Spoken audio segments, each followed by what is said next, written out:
Bismillahirrahmanirrahim. Assalamualaikum warahmatullahi wabarakatuh. Alhamdulillah alladzi ahyana ba'da ma amatana wa ilaihi nusyur. Asyhadu an la ilaha illallah wa asyhadu anna Muhammadan abduhu wa rasuluh alladzi la nabiyya ba'da amma ba'du. Allahumma ati nufusana taqwaha wa zakkiha wa anta khairu man zakkaha anta waliyuha wa maulaha. Allahumma alimna bima 'allamtana wa alimna bima yanfa'una wa zidna ilma.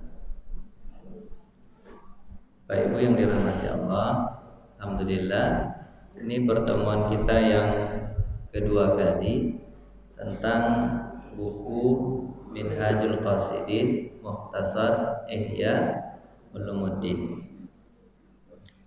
Kemarin itu kita sudah jelaskan kalau Ihya Ulumuddin itu tulisan Imam Al-Ghazali.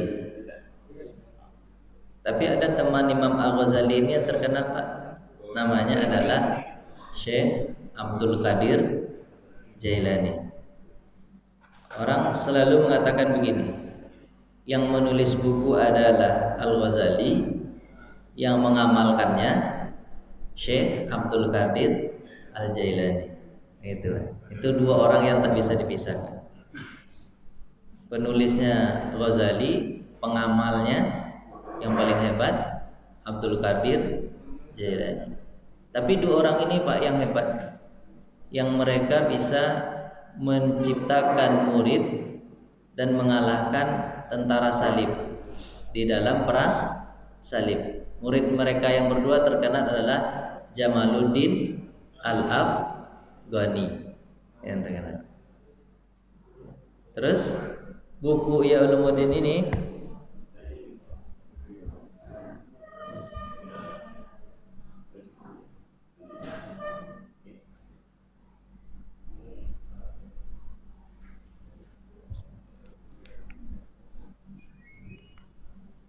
jadi buku Ihya Ulumuddin ini, Pak, pertama diterangkan atau dijelaskan oleh Imam Ibnu Jauzi. Imam Ibnu Jauzi lahir sekitar tahun 550 Masehi. Kalau Al-Ghazali itu sekitar 400 sampai 500 Hijriyah, Hijriyah. Kalau dihitung Hijriyah dengan Masehi, kita kan tahun kita yang kita tahu Masehi, Pak, ya. Kalau Hijriyah kan 1441 sekarang. Kalau Masehinya tambah 600. Berapa tuh, Pak? Kalau Masehi kan 2000 sekarang, Pak, ya. 2020, 21. 20 baru, Pak. 21 belum? 20 baru. Cepat betul 21. Ya kan? Terus kalau saya sebut kalau 450 kelahiran Imam Al-Ghazali berarti tambah 600. Berapa?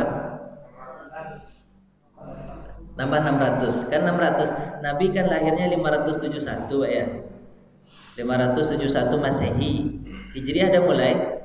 Belum. Hijriah kan mulainya nanti ketika umur Nabi 40 tahun. Jadi 571 tambah 40 berapa? 610. Kan berarti jaraknya berapa, Pak? Jaraknya berarti 600-an. Dan Ibnu Jauzi yang menjelaskan kitab ini, kitab Riyadhus Shalihin, kitab apa? Ini lahirnya sekitar tahun 500 Masehi. Kalau 500 Hijriah berarti Masehinya 1100-an. Nah, 1100. Kemudian murid beliau yang terkenal namanya Ibnu Qudamah menjelaskan lagi kitab Ihya Ulumuddin ini. Disebut dengan Mukhtasar Minhajul Qasidin, Syarah Ihya Ulumuddin. Itu lahirnya sekitar tahun 550. Beda sama gurunya sedikit, 50 tahun. Berarti kalau Hijriahnya adalah sekitar itulah. Pokoknya 600 lah. 1100 1150 Masehinya. Berarti kalau sekarang sudah 1000 tahun, Pak. Buku ini sudah 1000 tahun. Alhamdulillah, Pak. Buku yang hebat itu adalah buku yang ditulis oleh orang dan kekal. Tapi buku yang ecek-ecek itu adalah ditulis hari ini, besok orang lupa. Itu hebatnya buku. Ecek-ecek namanya. Baik, Pak.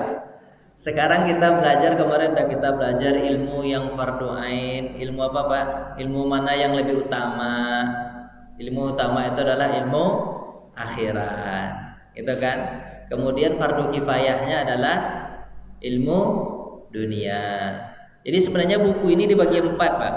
Yang pertama namanya ibadah. Jadi dibagi 4 ya. Yang pertama namanya ibadah. Dia bercerita tentang ibadahnya tuh, Pak. Tapi dia bukan fikih, Pak. Bercerita tentang taharah, salat. Dia bukan bercerita tentang bagaimana cara berwudu. Nah, dia ceritanya memasukkan ke dalam hati apa hikmah dari berwudu, apa yang harus dicapai dari berwudu. Nah, itu. Kemudian setelah ibadah baru dia masuk ke adat. Adat itu kebiasaan. Bagaimana makan kita, minum kita, berjalan kita, gitu. Nah, kemudian yang ketiga namanya muhlikat. Muhlikat itu adalah yang membuat kita binasa. Hati-hati, kata Imam Al-Ghazali. Kemudian baru terakhir ditutup dengan happy ending, disebut dengan munjiat. Munjiat itu adalah yang membuat kita sukses. Apa sifat-sifat yang membuat kita sukses? Sabar, tawakal, gitu ya. Itu. Jadi sebenarnya buku ini kalau kita masukkan ke dalam hati, Pak, rasanya cukup ini untuk hidup. Cukup untuk hidup, insyaallah, Pak. Kalau masuk ke dalam hati, mudah-mudahan masuk, Pak ya. Amin. Jadi yang pertama ibadah, habis itu apa? Adat, kebiasaan, kemudian muhlikat yang menghancurkan, kemudian yang ketiga, yang keempat munjiat yang membuat kita sukses. Sekarang kemarin kita udah belajar tentang ilmu dan segala macam ilmu. Sekarang kita belajar tentang adab-adab berilmu. Jadi dari ibadah ini diselipkan pertama, karena ini penting, tentang ilmu dulu. Ini satu bab kecil aja, ilmu. Kalau tentang adab ilmu, sebenarnya ada buku yang bagus, kecil, tipis, Pak, namanya Ta'limul Muta'allim. Itu bagus gitu, Pak. Ta'limul Muta'allim. Cuman kita tak bahas itu, tapi kita bahas buku yang ini. Adab-adab pencari ilmu. Jadi biar nanti Bapak masuk ilmu tuh, maka tulisnya begini adab. Pencari ilmu mendahulukan kebersihan jiwa dan akhlak. Karena ilmu adalah ibadah hati. Jadi mencari ilmu itu, Pak, tujuannya bukan untuk mendebat orang pintar. Bukan mendebat orang pintar biar dikatakan lebih pintar. Bukan itu tujuannya. Tujuannya itu adalah untuk kebersihan diri aja, kebersihan hati aja. Kalaupun kita pintar, gak perlu diperlihatkan betul ke orang kita pintar. Sebab apa? Di atas langit masih ada langit. Ada di mana saya baca itu, Pak? Bukan. WA enggak salah, Pak. Saya kan korban WA juga nih. Iya, belajar WA juga. Apa kata WA itu, Pak? Kata WA itu begini. Dia bukan video itu. Apa videonya? Hidup ini seperti di jalan tol. Apa? Jalan tol. Kalau Bapak ngebut supaya Bapak bisa memotong orang, nyelip orang, tapi ingat di depan Bapak nanti masih ada mobil. Masih ada mobil. Bapak usahakan untuk nyelip lagi. Di depan Bapak masih ada mobil. Begitu hidup tuh terus menerus, kejar mengejar, capek ngos-ngosan, sementara tidak merasakan apa? Ketenangan jiwa. Karena kan gelisah terus, ini kok masih ada juga di depan saya nih, kok masih ada juga depan saya nih. Ya begitulah hidup, Pak ya. Itulah hidup. Jadi coba hidup itu dibawa bukan dibawa santai, tapi jalani. Apa, Pak? Dijalani aja hidup. Dijalani. Alhamdulillah. Dijalani aja hidup tuh. Dijalani aja. Sebab kalau kita jalannya menikmati jalan itu, nanti kita akan ketemu ada orang yang bersama kita bisa melihat pemandangan segala macam. Itu kata WA, Pak. Itu. Jadi hidup itu gitu Pak. Jadi orang pinter bukan untuk mendebat orang pintar lagi agar dia dikatakan hebat. Enggak begitu hidup tuh. Terus misalnya Bapak hebat terus berkata atau membodohi orang bodoh. Mencari ilmu bukan tujuannya membodohi orang bodoh. Nah, itu bodoh dia tidak pandai dia tuh. Ini salah, ini salah, ini salah, ini salah. Kan dulu pernah ada orang bertanya kepada Buya Hamka, salah. Buya Hamka itu siapa? Dia bertanya, "Buya, ya, ada kawan saya Buya. Gimana kawanmu?" Kawan saya tuh Buya, satu dia pakai jilbab. Dia perempuan yang tanya, "Pakai jilbab Buya?" Pakai jilbab, terus ibadahnya bagus, sholat masjid luar tepat waktu Buya. Tapi Buya, omongannya kasar Buya. Tak betul omongannya Buya. Terus ada teman saya satu lagi Buya, tak ada pakai jilbab, tak ada sholat Buya. Tapi suka mentraktir saya Buya. Senang saya Buya. Senang saya ditraktirnya makan terus Buya. Senang Buya. Mana menurut Buya tuh Buya? Yang salah tuh Buya. Yang salah tuh yang jelek tuh mana menurut Buya tuh? Yang pakai jilbab ini atau yang tak pakai jilbab? Kata Buya jawabannya, tak ada yang salah, kata Buya. Tak ada pula yang salah sama Buya. Pasti yang pakai jilbab tuh yang salah. Udahlah pakai jilbab sholat tapi tak menjiwai dalam dirinya. Salah tuh Buya. Kata Buya, tak ada yang salah, semuanya betul. Apa kata dia? Pokoknya cari yang salah Buya. Baiklah, kalau suruh cari yang salah kamu, kata Buya tuh. Kok saya yang salah? Bukan saya dalam cerita tuh. Iya, kamu itu sibuk memperhatikan orang lain tapi tak sibuk dengan dirimu sendiri. Kita berdoa kepada Allah, semoga dengan jilbabnya dia itu bisa, dengan jilbabnya, dengan sholatnya, mudah-mudahan lama kelamaan dia jadi orang baik. Tapi orang yang tak berjilbab tadi, tapi dengan dia banyak banyak membantu, banyak bertraktir segala macam, mudah-mudahan nanti dia dapat hidayah dan dia sholat dan berjilbab. Itu kata Buya. Jadi yang salah siapa? Kamu yang sibuk memperhatikan orang. Jadi ilmu itu Pak tujuannya bukan untuk orang, tapi untuk siapa Pak? Untuk diri sendiri. Kalau ada ilmu jangan tunjuk orang lain, kita aja lah selesaikan dulu. Sebab apa? Urusan kita tak akan selesai dengan diri kita. Ngapain urusan orang lain? Mang nanti di surga ditanya urusan orang lain macam mana? Nggak ada. Ini tanya diri kita sendiri. Kamu sholat nggak? Pak ya. Jadi ilmu itu kata Imam Al-Ghazali bukan untuk merubah, bukan untuk menjelekkan orang bodoh, dan bukan untuk mendebat orang pintar agar dikatakan lebih pintar. Bukan itu. Itu tak berakhlak namanya itu. Maka orang berilmu itu harus berakhlak. Akhlaknya gimana? Makin berilmu makin baik. Kalau ada orang yang belajar ilmu, habis itu makin jahat dia sama orang, berarti salah nih ilmunya nih. Tidak betul tuh ilmunya itu. Masuk tak Pak? Susah betul masuknya. Susah betul masuknya. Tolonglah Pak. Kalau tak masuk bilang aja masuk Ustaz, gitu aja biar senang hati saya sedikit. Nah Pak, berikutnya, pencari ilmu patut menyerahkan dirinya kepada gurunya. Seperti dia orang sakit berobat ke dokter katanya. Orang sakit berobat ke dokter kan bantah-bantahnya dokter tuh. Pak dokter, kenapa nih minum obat ini? Salahnya apa nih? Jangan begitu Pak, minum aja kan obat. Seperti Imam Al-Bukhari, ketika beliau selesai menghafal Quran, kemudian dia suka banget dengan apa Pak? Fikih. Ilmu apa Pak? Fikih. Apa kata gurunya? Auza'i, nama guru Imam Al-Bukhari itu. Apa kata gurunya? Bukhari, kamu jangan belajar fikih. Saya lihat kemampuan kamu hebat dalam masalah hadis. Dalam masalah apa Pak? Hadis. Kau nanti pelajarin fikih. Fikih itu adanya dalam hadis. Kalau kau udah hafal Quran, udah hafal hadis, fikih itu nanti ikut. Kata siapa? Tak gurunya. Kemudian akhirnya Imam Al-Bukhari dia tinggalkan buku fikih, dia beralih ke buku hadis. Ternyata betul Pak. Kalau orang bicara tentang hadis, pasti yang pertama orang bicarakan siapa? Imam Al-Bukhari. Apa sebab? Karena dia patuh sama gurunya. Kalau tak patuh sama gurunya Pak, kan tak bisa begitu. Ya kan? Dia orang ahli hadis, tapi juga lanjut ahli fikih. Betul tak? Otomatis itu Pak. Orang kalau dah hafal Quran, hafal hadis, berarti bahasanya kemana Pak? Ke fikih. Tapi orang yang fikih pasti ilmu berdebat aja dapat sama dia. Jadi ilmu yang pertama itu Pak yang dipelajari bukan ilmu berdebat Pak. Ilmu apa Pak? Ada nih, cari ilmu engkau patut menjadi pendengar. Jadi bukan ilmu berdebat, Pak. Ilmu berdebat tuh ini dia. Pencari ilmu awal langkah patut yang menjauhi mendengar perbedaan. Jadi bukan perbedaan-perbedaan, Pak, yang dicari-cari, Pak. Tapi apa?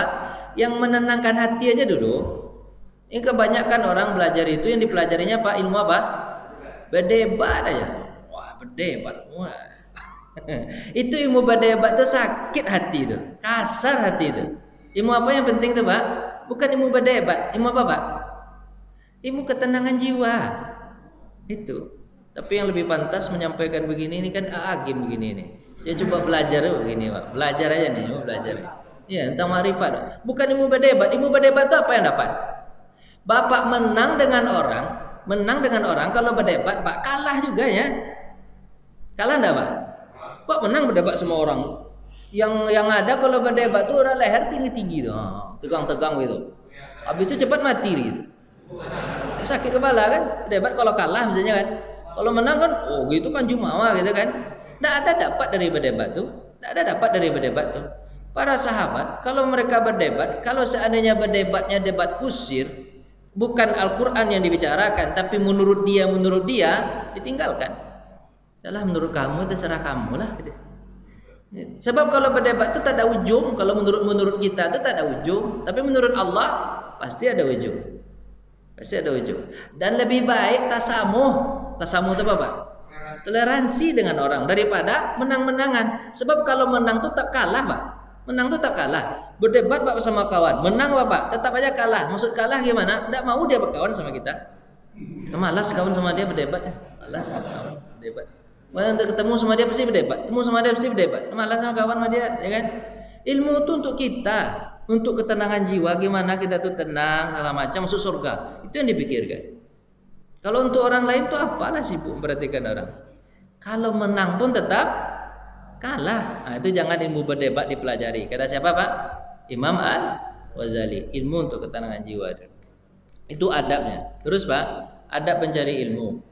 Adab mencari ilmu, Ali berkata, Ali bin Abi Thalib, Pak, adab mencari ilmu yang pertama adalah menghormati guru. Nah, kalau ini senang hati saya sedikit.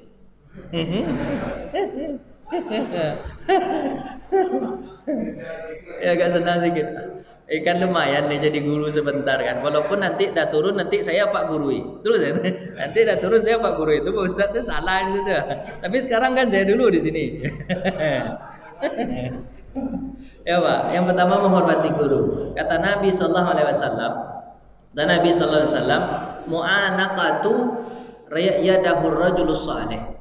Kalau bisa, kata Nabi sallallahu alaihi wasallam, untuk kasih sayangnya, memang itu hadisnya ada Pak ya. Hadisnya ada, hendaklah engkau peluk dia, orang yang saleh, dan kau cium tangannya. Nah, itu sampai begitu, Pak. Makanya Ibnu Abbas Pak, Ibnu Abbas itu kan sepupu Nabi itu. Ibnu Abbas, Abdullah bin Abbas, sepupu Nabi. Sepupu Nabi itu, Pak, kalau ada nampak sama dia Zaid bin Sabit. Siapa, Pak? Zaid bin Sabit kan penulis Quran. Ilmunya kan hebat tuh. Dia bisa bahasa Yahudi dalam waktu 18 hari. 18 hari bisa bahasa Yahudi, Pak. Bahasa Yahudi itu kan tantah aja bahasa itu. Bodoh. Dia. Tak tahu saya bahasanya mana tuh. Susah bahasanya, tantah apa yang ngomongnya Yahudi itu. Itu 18 hari dipelajari dapat langsung, Pak. Karena Nabi Muhammad SAW takut kalau ada orang Yahudi ngomongin Nabi tapi Nabi tak tahu. Kemudian Nabi berkata kepada Zaid bin Harisah. Bukan Zaid bin Sabit. Kalau Zaid bin Sabit anak angkat Nabi. Ini Zaid bin Harisah, penulis wahyu, orang Madinah. Umurnya ketika itu baru 16 tahun. 16 tahun. Zaid bin Harisah itu anak Nabi. Zaid bin Sabit, orang Ansar. Umur 16 tahun. Apa kata Rasulullah? Hai Zaid, bisakah engkau belajar ini? Bahasa Yahudi? Bisa Nabi. Saya pelajarilah.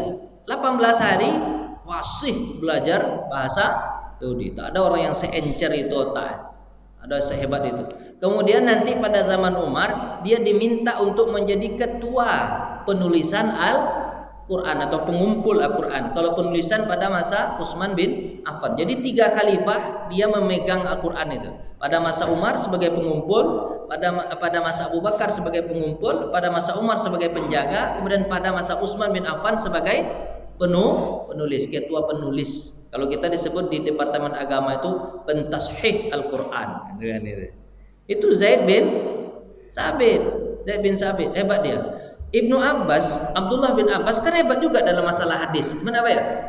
Orang yang terkena dalam masalah hadis itu 4. Nah, Abu Hurairah, Abdullah bin Abbas, Aisyah, Abdullah bin Abbas, dan Abdullah bin Umar. Nah, itu 4 orang itu terkena dalam hadis. Tapi kalau ketemu sama Zaid bin Sabit, umurnya cuma tautan 1 atau 2 tahun aja itu bedanya. Kalau kemana-mana Zaid bin Sabit diambilnya tuntunan kudanya, kemudian dituntun sama Abdullah bin Abbas, Ibnu Abbas, dituntun sama dia. Apa kata beliau? Beginilah kami memperlakukan guru. Padahal Zaid bin Sabit mengatakan jangan. Kenapa? Engkau keturunan Nabi, ahlul apa tuh? Ahlul bait kan, Pak? Kan sepupu Nabi. Kau ada keturunan Nabi, ada dari Nabi. Jangan begini, jangan. Tidak, beginilah kami memperlakukan guru. Nah, begitu, Pak. Jadi kalau menghormati guru, insya Allah ilmunya berkah. Tapi kalau tak menghormati guru, ini maksudnya kan sih. Ada cucu, susah saya mau belajarnya. Bukunya sambil ketawa masuk dikit aja lah. Jangan menunjuk di depan dengan tanganmu. Jadi jangan menunjuk-nunjuk depan guru. Seperti dulu, ya kalau menunjuk-nunjuk depan guru itu nanti kecewa guru, ya kan? Ya jadi tawadhu. Kemudian jangan memberi isyarat di matanya. Lain guna tuh. Apa juga? Itu nih. Banyak Pak adabnya Pak. Ini kita baca aja lah. Saya berat untuk menjelaskan. Nanti Pak bilang nanti Pak Ustaz ini gila hormat nih, ya kan? Dan saya bacakan aja lah. Jangan banyak bertanya kepadanya. Pak, bertanya boleh. Bertanya apa misalnya? Tapi bertanya ada yang wajib, ada yang boleh, ada yang haram. Nah, itu harus bedakan tuh Pak. Jangan sembarang tanya aja. Bertanya yang wajib apa? Untuk bisa kita amalkan, untuk kebersihan hati kita. Tanyalah masalah sholat, puasa, dimatikan ini kenapa nih Pak? Disuruh berhenti kita? Enggak. Membalik Pak ya? Turun. Membalik atau turun Pak? Yalah Pak, tak apa-apalah. Ini tapi hormat ke guru, hemat Pak ya? Hormat ya? Berarti harus nambah daya berarti. Jadi gimana Pak? Jangan banyak bertanya. Tanya itu ada berapa Pak? 3 bentuknya. Yang pertama tanya wajib untuk diri kita, betul Pak ya? Yang kedua tanya apa Pak? Tanya boleh. Tanya boleh itu artinya tanya biasa untuk mengakrabkan diri. Itu boleh. Tapi yang ketiga ini yang nggak boleh nih Pak. Tanya haram. Tanya haram tuh banyak lagi itu macamnya tuh. Bertanya untuk mengolok. Misalnya pertanyaan gini, Ustaz, tanya satu. Ya, Tuhan tuh bagaimana bentuknya Pak Ustaz? Tolong jelaskan Pak Ustaz. Pusinglah Pak Ustaz tuh menjelaskannya. Itu mengolok namanya itu. Atau bertanya kedua, bertanya untuk menguji. Ustaz, hadis ini tahu enggak Pak Ustaz di mana letaknya? Ayat itu apa tafsirnya Pak Ustaz? Jelaskanlah Pak Ustaz. Itu menguji namanya itu. Yang betul-betul Ustaz itu tidak semuanya dia paham. Itu Pak ya, itu tanda menguji tidak boleh. Kemudian apa lagi? Pertanyaan untuk apa tuh? Menguji, mengolok. Kemudian pertanyaan yang tidak perlu. Misalnya, Pak Ustaz, menurut Pak Ustaz, kemarin kami nyembelih sapi berapa ekor? Tebak sama Pak Ustaz. Itu apa pula? Saya tak tahu. Jadi bertanya itu yang betul-betul, ya kan? Jadi jangan banyak tanya itu artinya maksudnya apa? Jangan banyak tanya mengolok, jangan banyak tanya menguji, jangan banyak tanya yang tak patut untuk ditanyakan. Pak Ustaz, tahu nggak Pak Ustaz nama ayah dan kakek saya siapa? Kita belum kenalan, gimana caranya? Dan apa pula? Itu contohnya begitu Pak. Jadi jangan banyak tanya itu gitu. Jadi bertanya boleh, tapi tujuannya apa Pak? Untuk menenangkan hati dan berguna untuk kita. Bukan untuk menguji, bukan untuk mengolok. Nah, lanjut itu adabnya Pak. Kalau begitu nanti insya Allah masuk apa yang kita sampaikan. Tapi kalau tak begitu, susah untuk masuk. Jangan membantunya dalam menjawab. Jadi kalau dia menjawab, jangan dibantu. Sebab apa? Kalau dibantu nanti kadang-kadang apa namanya itu Pak ya? Beda jawabannya, nanti jemaah jadi buyar, bingung. Jadi jawabannya itu bisa aja begitu kan. Kalau masalah fikih kan banyak tuh perbedaan tuh Pak ya.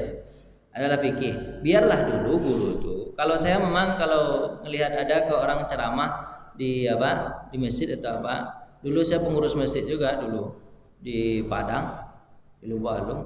Kalau orang ceramah tuh saya duduk juga mendengar, tapi iyain aja. Iya, semuanya iya.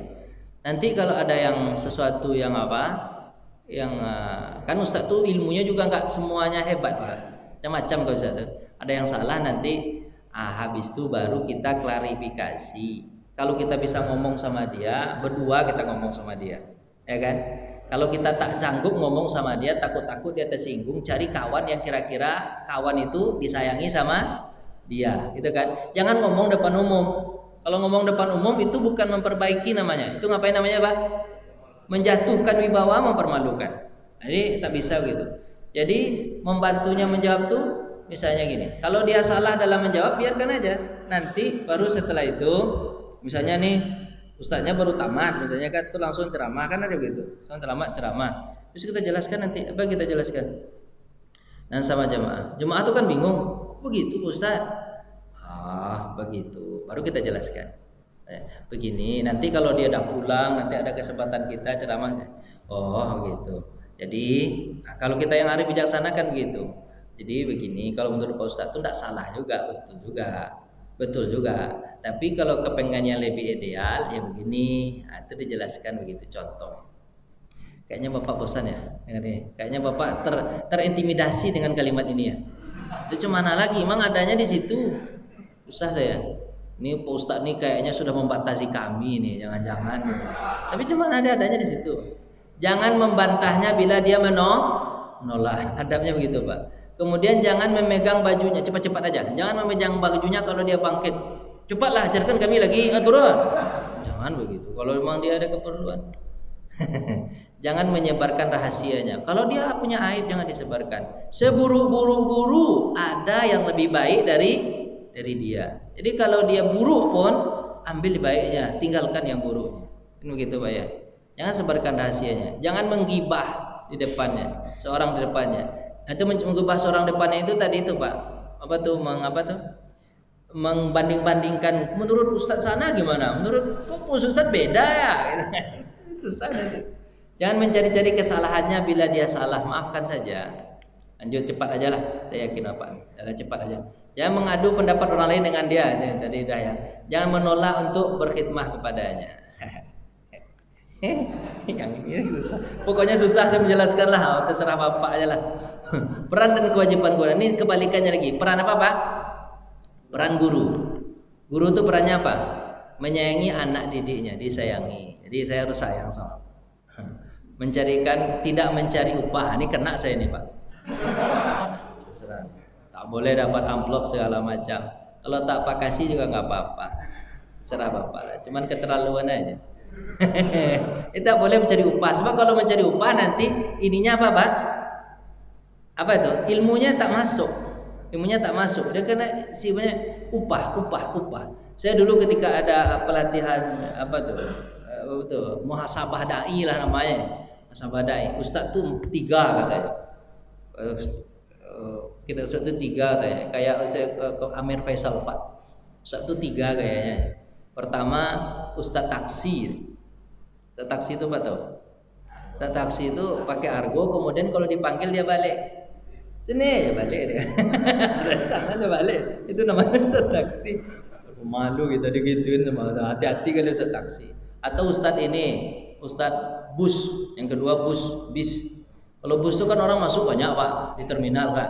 Tapi setiap perempatan setiap ini orang turun satu. Jadi kalau bus itu Pak bis itu ada yang pulang satu, tinggal sendiri aja dia lagi. Itu kan bus namanya itu Pak. Jadi kalau bisa belajar tuh sampai selesai. Yang paling mantap itu adalah Ustadz pesawat, pilot namanya. Apa kata pilot? Saya berangkat dari Jakarta ke Semarang. Siapa yang mau turun di jalan, turunlah. Begitu kan. Tak ada yang turun di jalan. Pergi pasti dari Jakarta langsung ke Semarang, sampai semuanya di Semarang. Tak ada yang turun di jalan. Coba berani turun jalan, turunlah. Jurusannya tetap ke Semarang. Tak mungkin lewat-lewat ke mana-mana. Itu namanya ustaz pilot namanya. Itu yang paling penting. Begitu juga ya. Ngantuk loh. Pak. Jadi tidak mengharap pujian dan balasan. Jadi orang yang ikhlas itu adalah dipuji dia tidak terbang, kemudian dicaci dia tidak menciut. Nah, itu Ustaz ya. Tapi jarang-jarang juga Ustaz yang begitu. Bapak kalau tak puji saya menciut saya rasa. Luruskan niat hanya mencari wajah Allah. Itu untuk Ustaz. Tidak kikir menasihati penuntut ilmu, mengingatkan dengan bahasa yang halus. Nabi kalau bicara tentang orang yang salah, Nabi biasanya ketika ada orang kan habis nerima sedekah, ya kan? Habis nerima sedekah, habis katanya, ini untuk saya, ini untuk dizakatkan. Ini hadiah untuk saya. Nabi Muhammad SAW langsung duduk kemudian, ada orang ya, kata Nabi, tapi tak menyebut orang tuh ada di situ. Ada orang yang aku suruh dia mengambil zakat, tapi setelah itu dia berkata, ini bagian saya, ini bagian zakat. Apa kata Nabi? Kalau dia tidak aku suruh untuk minta zakat, apakah dia dapat bagiannya? Orang mengantarkan bagiannya ke rumahnya? Tentu tidak. Hadiah itu dia dapatkan karena jabatannya, kata Nabi. Maka orang tadi tersipu malu, kemudian diserahkan itu semua itu zakat. Nanti Rasulullah yang bagilah gitu. Nah, begitu. Jadi kalau ini makanya hadis ini terkenal, kalau ada orang yang dikasih gara-gara jabatan, riswah sogok namanya. Itu tak boleh. Gara-gara jabatan Pak ya. Tapi kalau dia dikasih karena senang berkawan, itu boleh. Itu boleh. Tapi kalau gara-gara jabatan, jabatannya apa? Maksudnya jabatannya nanti orang banyak tersinggung dah, lanjut jalan. Takutnya kan. Memperhatikan kemampuan pemahaman dan kadar akal penuntut. Jadi penuntut itu bicara dengannya biqadri uqulihim. Seorang pendidik haruslah mengamalkan ilmunya. Ini yang paling susah Pak. Susah banget. Kalau pendidik kayak ustaz-ustaz nih Pak, paling ngomongnya aja pandai Pak ya. Kalau ngamalkannya berat. Ini susahnya jadi guru nih Pak. Bapak bisa nggak merasakan itu? Ngomong mantap kayak saya ini ngomong mantap, tapi ngamalkan berat ngamalkan. Makanya Pak kalau jadi guru itu sebenarnya jadi ustaz itu sebenarnya susah Pak. Apa susahnya? Harus diamalkan dulu, baru sampaikan. Kalau kita tak ngamalkan, baru kita sampaikan. Ayat Al-Quran mengatakan, kabura maqtan indallah antakulu mala taf'alun. Allah marah tuh sama orang yang bisa ngomong tapi tak bisa melakukan. Kan berat jadi ustaz. Jadi kenapa Bapak Ustaz panggil juga ustaz nih? Berat sebenarnya. Tanggung jawabannya berat Pak. Tanggung jawab berat. Ini enggak mudah ya, berat. Bukan ustaz tuh hanya bukan bisa ngomong, tapi apa Pak? Diamalkan. Nah, ini peran dan kewajiban guru. Lanjut. Masuk. Nah cepat aja ini Pak. Nih terlalu ini. Saya makin ini nanti lama akhirat aja langsung Pak. Maka yang menyadari bahwa jadi kalau ulama akhirat itu, ulama yang betul itu Pak, ulama yang betul, dia merasakan bahwa dunia ini remeh. Yang paling penting itu apa? Akhirat. Kecenderungan mereka kepada ilmu yang manfaat untuk akhirat. Jadi ulama itu enggak dunia ini enggak terlalu lah gitu. Walaupun kita memang butuh dunia. Jadi dunia ini dipikirkan juga, tapi jangan terlalu dipikirkan. Ada kawan saya Pak, hebat betul dia dalam masalah ini. Dia punya pesantren mu'alaf. Dia bilang, pengeluaran saya nih Ustaz kalau saya tahu nih sebulan ini wajib 100 juta. Karena mu'alaf itu gratis semua, sekolahkan, dikasih makan, dikasih jajan, semuanya dikasih. Itu anaknya 60, pengeluarannya ada berapa sebulan wajibnya? 100 juta enggak kurang. Saya tanya, punya penghasilan tetap? Enggak. Punya donatur tetap? Enggak. Terus kenapa kok bisa menghidupin orang bertahun-tahun begini banyak? Dia bilang, saya tawakal aja sama Allah. Terus kenapa kok uban tak ada? Dia bilang, saya ini terus terang Ustaz, dia Ustaz juga. Saya berpikir nih untuk besok aja, untuk besok. Saya tak pernah berpikir untuk seminggu lagi, sebulan lagi, apalagi setahun. Saya berpikir besok ngapain itu saya pikirkan. Kalau kita kan yang bukan bikin kita pusing apa Pak? Yang kita pikirkan bukan besok, tapi setahun lagi, 2 tahun lagi, kadang 10 tahun lagi. Apa kata dia? Belum tentu umur kita cukup sampai setahun ke depan. Ngapain kita pusing-pusing duluan? Bapak tak paham ya? Kok diam aja Pak? Paham tak Pak? Paham ya? Jadi kalau gimana saya tanya, bagaimana kalau kita punya planning? Nih saya tahun ini harus begini, tahun depan harus begini, tahun depan harus planning begitu. Katanya boleh punya planning, tapi jangan ngoyo. Ngoyo itu apa Pak? Menghalalkan segala cara, itu tidak boleh. Jalani aja, jalani saja. Kalau dunia itu jalanin aja, jalanin aja. Hadis Nabi bilang kan, wa amal di dunia ka'annaka ta'ishu abada, wa amal di akhiratika ka'annaka tamutu qada. Kan itu kata Nabi. Untuk dunia ini rasa-rasakan saja, kamu masih hidup besok. Kalau tak dapat hari ini, mungkin besok. Kalau tak mungkin dapat besok, mungkin besok lagi. Besok. Jangan harus hari ini juga untuk dunia. Tapi kalau untuk akhirat harus ini dapat. Jangan-jangan besok saya meninggal. Itu kan saya. Kayaknya Pak bosan ya. Pak tanyalah Pak, kalau begini, dah begini ini saya takut lagi nih. Tanyalah Pak. Tanyalah lagi, tanyalah. Silakan. Kan kita lagi bebenah diri untuk yang lebih baik. Dalam arti mental dan karakteristik kita. Nah kita kan mencoba untuk muhasabah atau introspeksi. Tuntunannya seperti apa kalau kita bisa mengevaluasi diri kita sendiri? Baik, terima kasih Pak. Kalau untuk mengevaluasi diri kita sendiri, biasanya kita rasakan ketika kita ibadah. Kalau ibadah kita itu terasa nikmat, berarti kita bagus tuh. Tapi kalau ibadah kita tak terasa nikmat Pak, mana-mana aja pikiran, berarti kita harus mempertajam iman. Mempertajam iman, kepercayaan kita kepada Allah. Gimana Allah Subhanahu wa taala memberikan kita kehidupan, apa ya? Berikan makan, berikan minum, semuanya dari Allah. Habis itu masa kita tak takut kepadanya?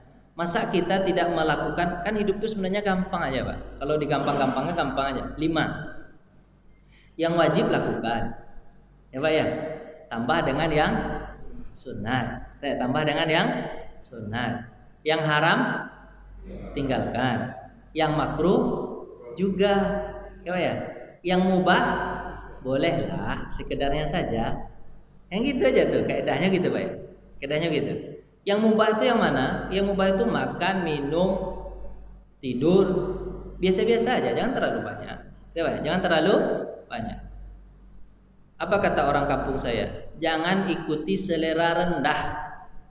Apa Pak? Selera rendah. Emak saya ngajarin saya itu ketika kecil-kecil dulu. Nah, jangan ikuti selera rendah ya nak. Saya tidak paham, usia 6 tahun, 7 tahun dia bilang nanti kamu kan besar, jangan ikuti selera rendah. Selera rendah. Apa selera rendah itu Mak? Apa Mak? Dia bilang jangan ikut perut dan di bawah perut. Perut mana Pak? Nih, di bawah perut? Ada tahu saya. Bapak jelaskan aja lihat. Kaki ya? Nah, itulah terserah Bapak lah. Terserah Ibu tahu itu. Jadi kalau ada orang yang hanya memperturutkan perut dan di bawah perut, sama dia dengan yang Pak sembelih kemarin tuh. Kaki 4 dia tuh. Perut dan di bawah perut. Tapi orang yang beriman tuh yang risiko itu yang mana? Hatinya, ketenangan jiwanya kepada Allah. Tenang tak? Dah connect gak jiwanya kepada Allah? Apa gunanya? Gerakan sholat, gerakan semuanya gerakan, hanya banyak gerakannya saja, tapi hati tak connect dengan Allah. Itu sama dengan walaupun dia berucap, ngomong, tapi dia seperti orang mabuk, dia tak paham dengan omongan dia itu. Jadi hati terus bersih. Terus gimana? Supaya dia bersih, jangan ikutin perut dan di bawah perut. Tapi apa? Hati yang harus diikuti. Perut itu apa? Ya dunia semua lah. Makan, minum, itu yang mubah kan? Makan, minum, itu boleh. Bapak tak makan mati juga, Bapak makan juga. Tapi biasa aja, ya kan? Nah, kemudian di bawah perut, ya itu masalah itu. Bapak paham tuh, jangan ikutin itu. Yang penting hati. Terus kalau sudah tak mengikuti yang dua ini, hanya memperbagus hati, bersih hati segala macam, bagaimana kita dekat kepada Allah, kita ini hamba Allah dan akan kembali kepada Allah. Kita lahir, Allah yang ngasih, kemudian kita mati, kita akan ketemu sama Allah, kita rasakan begitu seperti sahabat. Kalau Hasan bin Ali, Bapak Hasan bin Ali, ketika mau salat dari berwudu aja dia sudah gemetaran. Berwudu aja sudah gemetaran. Ditanya sama orang, "Ini hari tak dingin, hari panas, tapi kau kedinginan begini, keluar keringat dingin." Apa kata Hasan bin Ali? "Kau tahukah siapa yang aku akan hadapi? Yang aku akan hadapi siapa? Allah yang maha besar." Itu iman lagi tuh, Pak. Besarnya Allah bagaimana? Itu kan banyak kajinya itu. Besarnya Allah adalah langit pertama, ini kan hadis Nabi. Langit pertama dengan langit kedua, perbandingannya adalah kata Nabi sebesar cincin yang dilemparkan ke padang pasir. Jadi langit pertama itu cincin, langit kedua padang pasir yang luas. Pak pernah lihat padang pasir? Tak pernah. Susah juga itu. Pernah lihat padang pasir? Padang pasir itu kan tak ada ujung, tak ada pangkal. Pak lemparkan cincin, begitu langit kedua. Langit kedua dengan langit ketiga ibarat cincin yang dilemparkan ke padang pasir. Lebih besar lagi langit ketiga. Ketiga, keempat begitu juga. Keempat, kelima, enam, tujuh begitu juga. Baru setelah itu namanya Lauh Mahfuz. Baru setelah itu Arsy Allah. Baru setelah itu kursi. Baru setelah kursi, tempat kursi itu adalah tempat berpijaknya Allah Subhanahu Wa Taala. Kan begitu istilahnya, tempat berpijaknya. Berarti Allah itu besar atau kecil? Maha besar. Maka kita katakan Allahu. Kalau udah begitu, Pak, nikmat terasa. Pertama, Pak, ibadahnya nikmat. Kemudian terlihat dari perlakuannya. Apa tuh, Pak? Perilakunya, akhlaknya. Akhlaknya tadi itu kalau dia pintar tidak mendebat orang lebih pintar. Kalau dia pintar tidak membodohi orang, akhlaknya tawadu aja, Pak. Tawadu. Nabi Muhammad saya rasa tidak pernah dia menjelek-jelekkan orang. Nah, itu tuh tandanya bahwa dia sudah berubah jadi baik. Tapi ibadahnya masih tak kemana-mana aja, ngomongnya sembarang aja. Tapi ingat tadi, Pak, ya, bukan untuk orang lain. Nih kajiannya, ilmunya untuk siapa, Pak? Nanti Bapak ini berarti Sanu tuh nak, Sanu tuh nak. Jangan, kalau begitu Bapak tak bersih artinya. Belajar itu untuk siapa, Pak? Diri sendiri aja. Kalau tersentuh rasanya iya. Tapi kalau ingat orang lain, jangan diingat. Saya aja belum bersih lagi. Ya kan? Apa kata pepatah itu, Pak? Gajah di pelupuk mata tak tampak, sementara semut di seberang lautan. Nah, itu apalah namanya? Bagus kita aja bersihkan diri, Pak, ya. Nah, jadi begitu caranya, Pak. Cara bersihkan diri, ibadahnya bagus, tercermin kepada. Terima kasih, Pak. Ada lagi, Pak?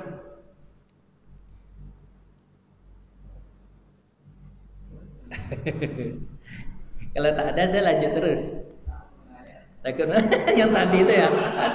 Aduh susah juga jadinya. Mereka menahan diri dari para sultan nih, Pak. Ini kan ulama akhirat itu, Pak. Apa dia? Siapa yang datang kepada sultan itu adalah pemimpin, penguasa, maka berkuranglah setengah agamanya.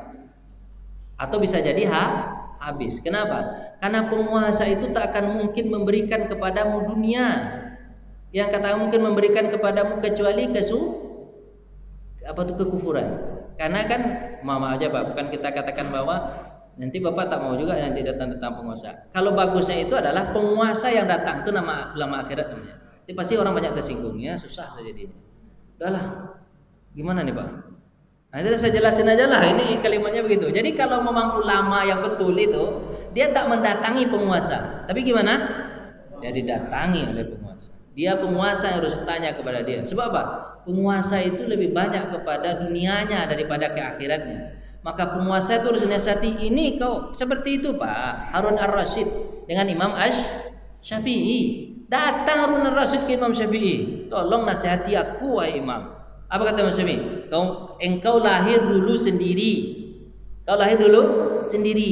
Kemudian mati sendiri. Masuk ke dalam kubur sendiri, dibangkitkan sendiri, bertakwalah kepada Allah dalam keadaan kau sendiri. Begitu kata Imam Syafi'i. Iya, Imam, katanya. Coba, Pak.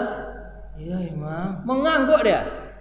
Tapi kalau bapak yang pergi ke imam ke apa? Kalau pemimpin apa tuh? Ulama yang datang ke penguasa, udahlah dibilang penguasa, tolonglah bikin fatwa sedikit untuk supaya saya diangkat lagi. Tolong. Kan begitu jadinya, terjual agama itu. Itu ulama yang begitu tuh dia tidak mendekati kepada siapa, Pak? Sultan. Dia harus cuman kalau saya tak tahu lah. Ini kan di bukunya begitu, Pak. Harus apa, Pak? Harus ini.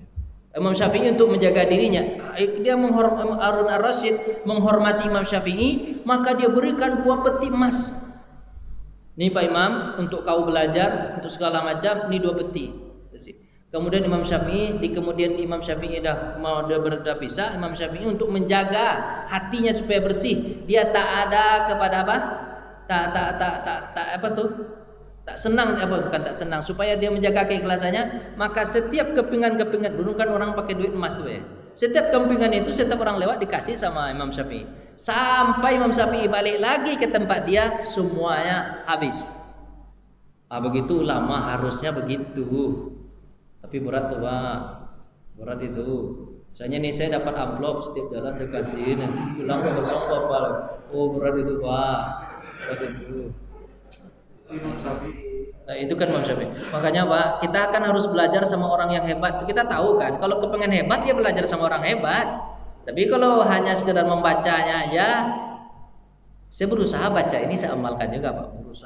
Berusaha ya Allah, tolonglah ya Allah supaya begitu. Bantulah saya bantu doa. Mudah-mudahan tidak terburu-buru dalam berfatwa. Kalau fatwa itu tidak terburu-buru. Imam Abu Hanifah kok ditanya sama dia 40 pertanyaan, tak satu pun dijawabnya. Dia akan menjawab sebulan atau 2 bulan yang akan datang. 40 pertanyaan. Kalau Bapak ajukan pertanyaan kepada saya tak jawab, kira-kira Pak bilang apa? Bodoh betul pusat tuh. Ringan aja pertanyaan, tak jawab sama dia. Imam Syafi'i, kalau Imam Abu Hanifah, entah, saya tak jawab, nanti saya cari dulu. Gitu. Bapak mau nanya, tanyalah Pak. Jadi mayoritas kajian mereka berfokus pada amal perbuatan. Jadi bukan menyinggung atau segala macam, enggak. Bukan menyinggung. Kita lanjut Pak, lanjut.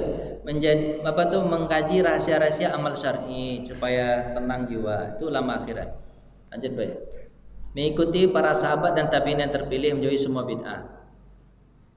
Ini terakhir nih Pak untuk ilmu. Besok insya Allah nanti kita akan. Syakik Al-Bakhli bertanya kepada muridnya, kepada Hatim, apa yang dia dapat selama belajar. Apa kata Hatim? Ini jawab siapa Pak? Hatim. Apa katanya? Aku lebih mencintai amal yang menemaniku di akhirat. Artinya pertama dia bilang, apa kata Syakik kepada Hatim? Hatim, kamu kan udah belajar sama aku, ya. Apa yang kamu dapatkan selama belajar? Apa jawaban siapa Pak? Jawaban Hatim, guru. Guru katanya, aku dapat ini dari engkau. Apa yang pertama? Yang aku dapatkan adalah orang punya kecintaan. Tapi ingat, semua yang dicintainya pasti meninggalkan dia. Dan aku tahu yang tetap mencintaiku sampai ke alam kubur apa? Amal. Maka aku lebih mementingkan amal daripada orang yang mencintai yang lain. Apa kata Nabi SAW? 3 hal yang dicintai oleh orang yang akan mengikuti dia kemana Pak? Ke kuburan. 2 akan kembali. 1 apa Pak? 1 akan tinggal bersamanya. 2 akan kembali itu apa? Maluhu wa ahluhu. Hartanya dan keluarganya. Tak ada yang mau tinggal bersama dia nanti. Istrinya yang cantik, anaknya yang tak mau tinggal, pasti pulang. Hartanya yang pertama meninggalkan dia. Di rumahnya tak mungkin dibawa ke kuburan. Tinggal di rumah. Paling yang ngantarkan apa? Tidak pula. Ambulan di mana? Ambulan itu bukan punya dia pula, ya kan? Diantarkan. Habis itu tak sampai ke kuburan Pak, hanya di jalan aja. Habis itu orang gotong lagi ke kuburan, kan itu Pak ya? Habis itu dimasukkan, mungkin keluarganya ikut masuk ke dalam, ngantarin anaknya kan, taruhnya dia apa? Mau nggak anaknya? Saya sama papa aja di sini, ada itu? Keluar papa cepatlah aja, pinjaknya itu dari padat. Pergi dia keluar. Yang tinggal apa? Amalnya. Apa kata Hatim? Aku lebih mementingkan apa? Amal daripada yang cintai orang. Kemudian yang kedua. Orang itu banyak mengapa Bapak? Aku membaca ayat Quran, wa nahan nafsa anil hawa. Orang menahan hawa nafsu. Banyak orang berusaha untuk mengikuti hawa nafsu, sementara aku berusaha untuk menahannya. Jadi hawa nafsu itu Pak tujuannya bukan diumbar, tapi Bapak ditahan. Bukan untuk diumbar. Hawa nafsu itu bukan diumbar. Hawa nafsu itu kalau dituruti, dia akan nambah minta terus. Misalnya nih, Bapak punya mobil 1, kepengen 2 tuh. Pengen 2, pengen 3, pengen 3, pengen 4. Dia terus nafsu itu diapakan, Pak? Ditahan aja. Ditahan. Tujuan nafsu itu untuk ditahan. Supaya apa? Supaya kita dapat apa namanya itu? Dapat sifat, namanya sifat apa? Sifat sabar. Nafsu. Jadi nafsu itu bukan untuk diumbar. Sebab kata Nabi SAW, kalau ada orang yang punya 1 lembah emas, pasti dia minta 1 lembah lagi. Kalau dia sudah punya 2, pasti minta yang ketiga. Begitu nafsu. Jadi harus ditahan. Jadi nafsu itu Pak, kalau bisa dia apa Pak? Tahan, bukan diumbar. Kemudian aku minta hartaku dijaga oleh Allah. Jadi apa katanya? Aku tahu orang itu banyak suka kepada harta. Dan aku bagaimana caranya harta itu bermanfaat untukku, maka aku titipkan kepada Allah. Caranya gimana? Aku titipkan kepada janda, aku titipkan kepada masjid. Orang bertanya kepadanya, bagaimana mungkin kau katanya suka senang kepada harta, tapi kau kasihkan ke orang, kasihkan ke anak yatim, kasihkan ke masjid. Apa? Bukan aku kasihkan, tapi apa? Aku titip. Nanti aku minta lagi. Di mana? Di akhirat. Maka aku titipkan hartaku kepada Allah. Aduh, kayaknya Pak capek nih. Kok enggak bunyi, Pak? Enggak bunyi, Pak. Udah habis, Pak. Udah habis. Enggak bunyi, enggak ada bunyi lagi. Bunyikan lah, Pak. Saya itu psikologinya kalau mau bunyi itu, Pak, senangnya luar biasa tuh, Pak. Alhamdulillah, selesai kami dari penderitaan. Masih itu. Harus ada psikologinya itu, Pak. Yang keempat, aku mencari kemuliaan yang hakiki, yaitu takwa. Banyak orang mencari kemuliaan dengan harta, banyak orang mencari kemuliaan dengan pangkat, jabatan segala macam. Tapi yang paling mulia siapa, Pak? Yang bertakwa. Maka Bapak cari kemuliaan yang mana, Pak? Takwa itu yang Bapak cari. Aku jadikan setan sebagai musuh. Jadi kalau ada Bapak berkelahi sama kawan, jangan Bapak marahkan kawan. Itu sebabnya apa? Setannya ada di situ sama dia tuh. Jadi kawan Bapak biarin aja lah kawan Bapak tuh. Yang Bapak jadikan apa? Oh, ini penyebabnya setannya nih. Kalau tak ada setan mungkin dia tak jahat sama saya nih. Jadi Bapak tak akan benci sama dia. Bapak benci sama siapa? Setan. Setan lagi yang salah. Ini bukannya setan ya, Pak? Setan. Jadi dia akan benci sama dia. Setannya yang. Jadi yang Bapak perbaiki bukan dia, tapi Bapak setannya supaya jangan mengganggu dia lagi. Bacakan ayat kursi.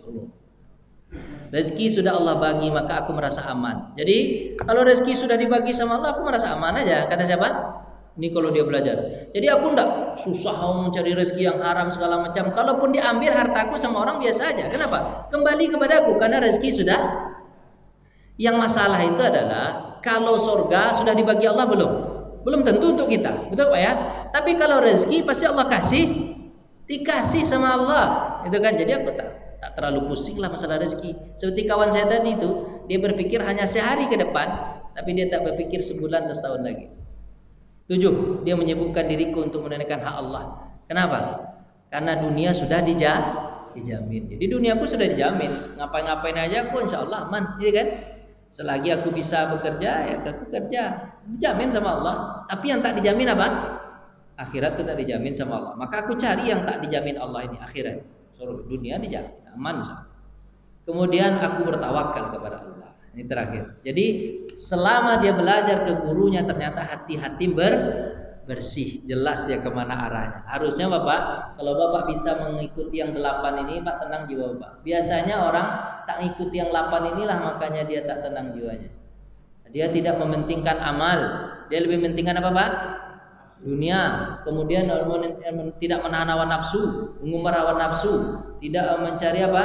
Hartanya tidak dititipkan kepada Allah, disimpannya sendiri. Bapak dengar kisah terakhir. Yang kisah terakhir 1 kilo WA lagi. 1 kilo Bapak anggur. Ada seseorang yang kaya, kemudian dia beli 1 kilo anggur, kemudian dia pergi ke rumah, sampai di rumah dia bilang kepada anak dan istrinya jangan makan ya. Jangan makan, siapkan aja. Nanti kita makan sama-sama setelah salat zuhur. Tapi ketika suami ini pulang dari salat zuhur, semua anggur habis. Ditanya, mana anggur tadi? Habis, dimakan sama anak-anak kita, berebut dia. Apa kata dia? Kemudian dia berpikir. Dia berpikir sendiri, untuk anggur sekilo aja, kalian tak mau nyisakan kepadaku. Bagaimana nanti ketika aku mati, pasti kalian tak mau mensedekahkan harta ini. Maka habis itu hartanya dibuatkannya masjid segala macam. Itu namanya sekilo anggur. Dah lah Pak, saya yakin Bapak dah pusing. Ustaz ini lama-kelamaan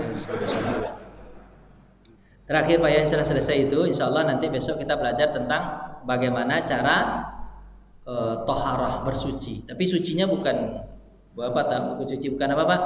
Bukan berwudu saya ajarkan, bukan wudu ini diajarkan di sini. Tapi Bapak sucikan apa yang kita cuci muka, bagaimana muka yang kita dosa. Itu aja.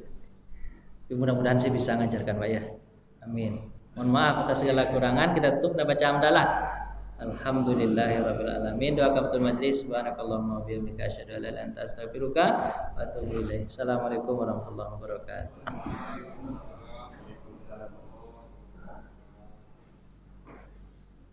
Demikian pengajian kita. Masih ada 4 menit sebetulnya kalau mau bertanya. Jadi kalau hanya 1 menit jawabannya 4 menit. Silakan. Ada yang bertanya? Melengkapi Pak Giarno? Kalau nggak kita tutup. Oh belum. Oh masih dari situ yang sama. Tunjukkan Pak pertanyaannya. Iya Pak Ustaz, saya ingin tahu istilah yang sering didengar, yaitu tawadu, seperti yang dimulai tadi. Ada korelasinya dengan dia mendapat hidayah. Dapat hidayah. Tawadu dengan dapat hidayah. Ya. Tawadu itu sifat. Hidayah itu adalah sesuatu yang ia dapat untuk jadi tawadu itu akan hidayah itu akan menghasilkan sifat tawadu. Jadi hasil gitu Pak. Nah, jadi hidayah menghasilkan sifat tawadu. Apa itu sifat tawadu? Sifat tawadu adalah sifat rendah hati. Rendah hati, bukan rendah diri Pak ya. Rendah diri berarti diremehkan orang ya. Rendah hati. Rendah hati itu ya tidak sombong, tidak angkuh. Nah, itu rendah hati. Kalaupun dia hebat segala macam, dia katakan ya yang hebat adalah Allah Subhanahu wa taala. Saya ini kan hanya belajar dan menyampaikan aja. Jadi hidayah itu adalah tentu masuknya, hasilnya nanti Bapak tawadu. Terima kasih Pak. Baik, para jamaah sekalian, itu akhir dari pertemuan kita. Semoga kita bisa bisa mengaktifkan kecerdasan hati kita dengan kita mengkaji ilmu ini. Demikian, mari kita sama-sama tutup dengan doa kafaratul masjid. Subhanallah bihamdik asyhadu an la ilaha illa anta astaghfiruka wa atubu ilaik. Assalamualaikum warahmatullahi wabarakatuh.